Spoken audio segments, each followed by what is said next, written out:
First and foremost, I want to say thank you to my Lord and Savior, Jesus Christ. If it wasn't for him, this would not be possible. Low Nose Boxing. Hit the like button, share the video, leave a comment, subscribe. The junior welterweight division, as I mentioned before, hands down is the best division in boxing. And Richardson Hitchins has shaken up the division. I really feel that Richardson Hitchins is one of the most skilled fighters in boxing at 140 pounds. And he got the clear victory over Paro. He outboxed him. He outclassed him. Could he have done more? Absolutely. But what I want to talk about is Richardson Hitchins called out Teofimo Lopez after that fight. And I like that because we got to bring boxing back to the glory days. You know, back in the glory days, we would have champions in their 20s fighting each other without marinating the fights. You know, the Sugar Ray Leonard versus Tommy Hearns, Sugar Ray Leonard versus Wilfredo Benitez, things like that. We don't have that right now, you know, with the exception of Gervonta Davis taking on Ryan Garcia, but even Ryan Garcia wasn't a world champion. Teofimo Lopez versus Richardson Hitchins is a good fight, and it's a big fight for New York City. It's a big fight for Brooklyn. Teo was born in Brooklyn, moved to Florida. Richardson Hitchins was born and raised in Brooklyn, still trains and lives in Brooklyn. You know what I mean? That's a very exciting fight right there. You got an interesting contrast in styles. Richardson Hitchins is a tall, rangy fighter that likes to use the jab, likes to keep you at arm's length. Teofimo Lopez, I'm going to tell you right now, that's a difficult fight for Teo based on styles. But if Teofimo Lopez truly learns from Eddie Reynoso how to cut the ring off, combine that with his athleticism, then I will give Teofimo Lopez the edge.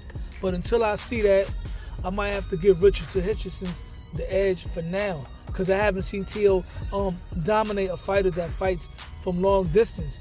But it's a terrific fight. It's a fight that we need for boxing. Teofimo Lopez is out here calling out Jaron Ennis. He's calling out Terrence Crawford. He's calling out Gervonta Tank Davis. But in my opinion, I think Teofimo Lopez should focus on what's really around him, the guys that really want to fight him. You know, it's like he got to update his resume at 140. I'm going to keep it a beam. He got to update that resume. He's still living off of the victory over Josh Taylor, which was a tremendous victory, right? But I'm going to give you how would I say it? Man, I ain't got the word right now to say what it is. But I'm going to say this, an analysis, whatever. Teo, this is my thing, right? It's like, analogy, there we go, analogy. It's like you move to a block, right? You move to a neighborhood, you know, you in the streets, you trying to do your thing, right? And there's an old head that got the whole neighborhood on smash. You take that old head out. Now you the top dog on that block, right? You the top dog in that neighborhood. And that's what Teo is. But while you made your reputation of being the top dog, you took a little break, the young boys who's around your age, they're taking out the old heads as well. They're making their own reputation. So they're not trying to hear you telling them they can't eat. In other words, you got to update that resume. You got to let them know that you are still him.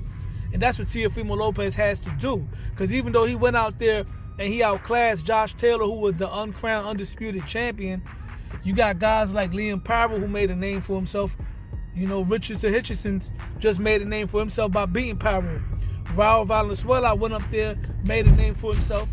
You know, Alberto Puello just made a name for himself by beating Gary Antoine Russell. Jack Catterall making a name for himself. So Teo, it's time for him to update that resume at 140. He's not getting the Gervonta Davis fight, and I'm not being negative. It is what it is. Tank Davis is not interested in legacy, right? Terrence Crawford is trying to fight Canelo Alvarez. Jaron Ennis is at 147. Now, Jaron Ennis and Teofimo Lopez, that's a whole nother video, whole nother conversation. But I feel Teofimo Lopez should focus on 140, become the undisputed champion at 140, being that the history of boxing robbed him from being the legit undisputed champion at 135. And I acknowledge that reign, because he was. But 140 on paper, he was never the undisputed champion at 140. Teo needs to focus on 140, take on the Richardson Hitchins, the Valenzuelas, and those guys, man. Because those are the guys that's around his weight class. If he does that, he can go down as the greatest 140-pounder of all time. But nevertheless, shout out to Richardson Hitchins. Shout out to boxing. We had some good boxing last night. And yeah, I'm multitasking right now, but let me put this joint down because I got to get to my destination safe. With that being said, God bless. Hit the like button, share the video, leave a comment, and subscribe to my channel, Low Nose Boxing, because Low Nose Boxing. I'm out.